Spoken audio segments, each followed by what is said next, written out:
नमस्कार विद्यार्थी मित्रांनो, मी अमोल आगरकर, इंजिनियर अमोल चॅनलमध्ये पुन्हा एकदा आपले मनापासून स्वागत करतो। विद्यार्थी मित्रांचे प्रश्न वरच्यावर मला येत राहतात, त्यानुसार आपण व्हिडिओद्वारे अपडेट्स देत राहतो आपल्या चॅनलद्वारे, इंजिनियर अमोल यूट्यूब चॅनलद्वारे।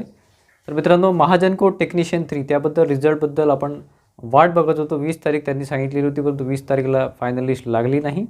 त्यामध्ये आपण मध्ये अपडेट दिलेलं होतं। आता परत एक फ्रेश अपडेट आलेला आहे की त्या पिरियडमध्ये IBPSनी महाजनकोकडे फायनल लिस्ट दिलेली होती, परंतु त्यामध्ये काही तांत्रिक अडचणीमुळे किंवा टेक्निकल इश्यूजमुळे परत त्यांना हँडओव्हर करण्यात आलेली आहे। म्हणजे परत महाजनकोद्वारे किंवा जे काही महाजनकोचे हायर ऑफिशियल्स आहे त्यांच्याद्वारे सांगण्यात आलेलं आहे IBPSला की ही जी अडचणी आहे त्या अडचणी दूर करून परत एकदा लिस्ट द्या किंवा परत एक फायनल लिस्ट द्या। तर त्यामध्ये साधारण 8 दिवस त्यांनी सांगितलेले होते। तर त्यामध्ये आता पुढचे 8 दिवस म्हणजे साधारण 10 तारखेपर्यंत, 10 किंवा मॅक्सिमम आपण धरू 15 मेपर्यंत आपला हा फायनल लिस्ट येणार म्हणजे येणार, हे आता कन्फर्म झालेलं आहे। त्याच्यामुळे निश्चिंत राहा मित्रांनो, कुठलीही काळजी करू नका। 15 मेच्या आतमध्ये तुम्हाला फायनल लिस्ट मिळणार म्हणजे मिळणार, यामध्ये काहीही आता शंका नाही, ठीक आहे।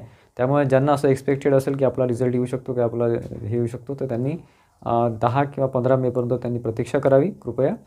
आणि नवीन वॅकन्सीबद्दल भरपूर विद्यार्थ्यांचे मला वरचेवर प्रश्न असतात। त्या नवीन वॅकन्सीमध्ये मी ऑलरेडी सांगितलेलं आहे की महावितरणमध्ये विद्युत सहाय्यक, उपकेंद्र सहाय्यकबद्दल थोडंसं इथे कन्फ्युजन निर्माण झालेलं आहे आता मधल्या पिरियडमध्ये, परंतु तरी ते सुद्धा आपण क्लिअर करू पुढच्या काही ड्युरेशनमध्ये जेव्हा अपडेट येईल तेव्हा।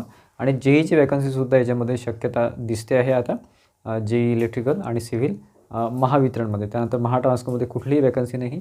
महाजनकोमध्ये परत एकदा सांगतो की महाजनकोमध्ये JEE आणि नॉन टेक्निकलच्या वॅकन्सी या बऱ्यापैकी येण्याची शक्यता वाढलेली आहे।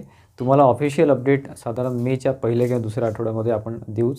जे काही सर्क्युलर आहे त्याबाबतीत तुम्हाला येण्याची शक्यता आहे आपल्याकडे, आणि त्यानुसार आपण तशी माहिती देऊ, ठीक आहे। त्यासाठी आपला ॲप आहे, इंजिनियर अमोल आपला ॲप आहे, खाली डिस्क्रिप्शन बॉक्समध्ये लिंक दिलेली आहे, त्यानुसार ते ॲप डाउनलोड करा। त्यामध्ये भरपूर मटेरियल आहे तुम्हाला, ते टेस्ट सिरीज आहे, कोर्सेस आहे ITI इलेक्ट्रिशियन वगैरेचे आणि प्लस इलेक्ट्रिकल इंजिनिअरिंगचे, तर ते तुम्ही परचेस करू शकता, जेणेकरून तुमचा पुढे फायदा होईल आणि पुढे तुमचं सिलेक्शन होऊ शकतं मित्रांनो, ठीक आहे।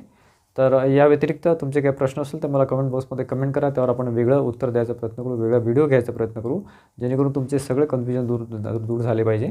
आणि आता असं लक्षात आलेलं आहे की एप्रिल महिन्यामध्ये त्यांनी थोडंसं हालचाली सुरू केलेली आहे। जे काही पेंडिंग इश्यूज आहे, ते कुठलाही पेंडिंग इश्यू असो, वेटिंग लिस्ट असेल किंवा नवीन वॅकन्सीबद्दल असेल, तर ते पुढल्या काही ड्युरेशनमध्ये 8 ते 15 दिवसामध्ये ते सुद्धा क्लिअर होऊ शकतात तीनही कंपनीचे, ठीक आहे। आशा करतो बऱ्यापैकी एक छोटंसं अपडेट तुमच्यापर्यंत पोहोचवण्याचा मी प्रयत्न केलेला आहे। याचा व्हिडिओ आवडला असेल तर व्हिडिओला लाईक करा आणि जास्तीत जास्त विद्यार्थ्यांमध्ये शेअर करा, जेणेकरून त्यांनासुद्धा ही माहिती मिळेल। आणि आपल्या चॅनलला सबस्क्राईब केलं नसेल तर सबस्क्राईब करा, जेणेकरून तुम्हाला पुढचे जे महत्त्वाचे अपडेट्स आहेत ते मिळत राहतील। धन्यवाद।